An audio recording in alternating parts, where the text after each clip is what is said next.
ایک بزرگ فرماتے ہیں، امام غزالی علیہ الرحمہ احیاء العلوم میں لکھتے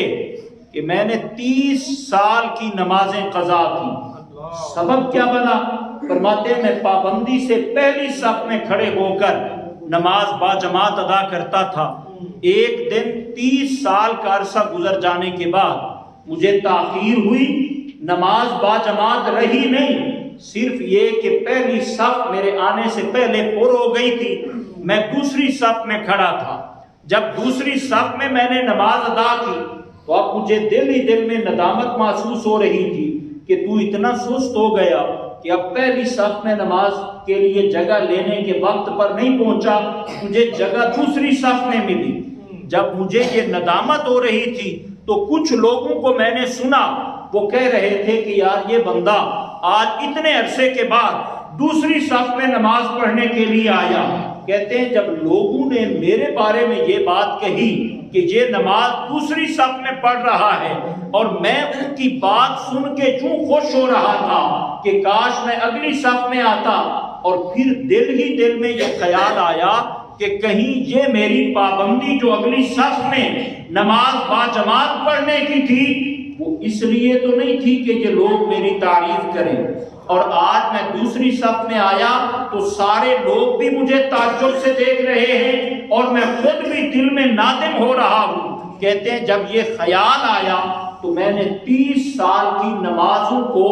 قضا کرنے کا اہتمام کیا کہ کہیں یہ میری پابندی رب کی رضا سے ہٹ کر نہ ہو۔ تو فرمایا فرائض کی ادائیگی لازمی طور پر کرتے رہیں، کہیں تمہارا نفس تمہیں یہ نہ کہے کہ تم ریاکاری کے طور پر جا رہے ہو، بلکہ بزرگ فرماتے ہیں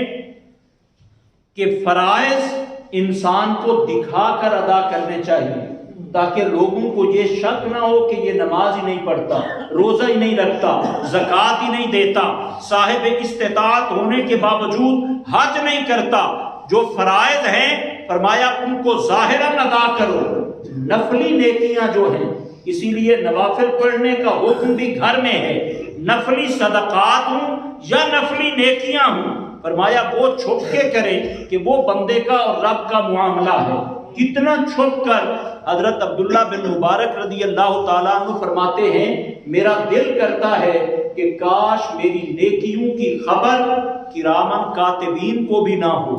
جو رب کی طرف سے ڈیوٹی پر بیٹھے فرشتے ہیں نیکیاں اور بدیاں لکھنے پر۔ فرماتے ہیں میرا دل کرتا ہے کہ ان فرشتوں کو بھی میری نیکیوں کا پتہ نہ ہو کہ قیامت کے دن جب میں رب کی بارگاہ میں حاضر ہوں تو یہ میرا اور رب کا معاملہ ہو، نیکیاں میری ہوں، جزا مجھے رب العالمین عطا فرمائے۔ سبحان اللہ۔ اور حضرت سیدنا امام زین العابدین رضی اللہ تعالی عنہ کو جب غسل کے تختے پر لٹایا گیا، آپ کی کمر پر، آپ کی پشت پر دیکھا گیا کہ موٹے موٹے داغ تھے،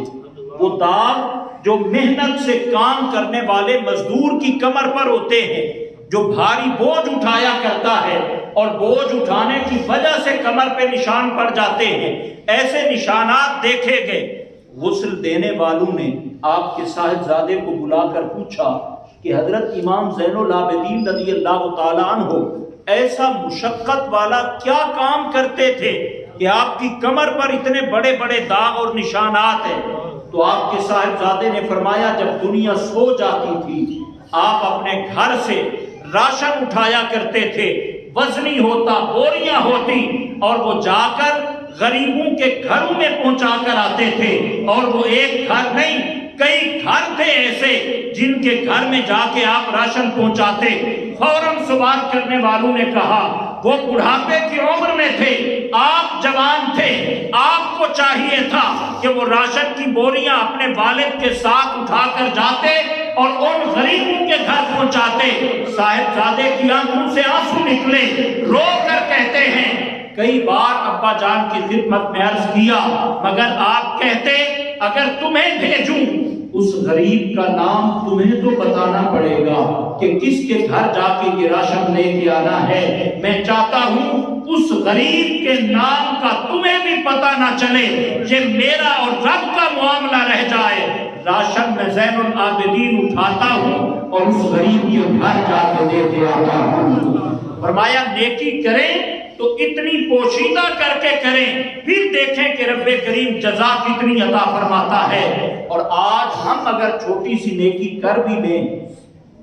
تو سب سے پہلا ذریعہ ہے سوشل میڈیا پہ ڈالنا، کہ ہمیں لوگوں کو، دوستوں کو بتانا ہے کہ یہ نیکی میں نے کی۔ نیتوں کا حال رب جانتا ہے۔ اگر نیت یہی ہے کہ اس نیکی کو دیکھ کر دوسرے لوگ نیکی کی طرف راغب ہوں، ان کے دلوں میں شوق پیدا ہو، اللہ اس نیت پر بھی جزائے خیر عطا فرمائے۔ ورنہ اگر دکھاوے کی نیت ہے، واہ واہ سننے کی نیت ہے، تو پھر نیکی کی جزا فقط یہی ہوگی، آخرت میں ثواب کی توقع نہ رکھنا۔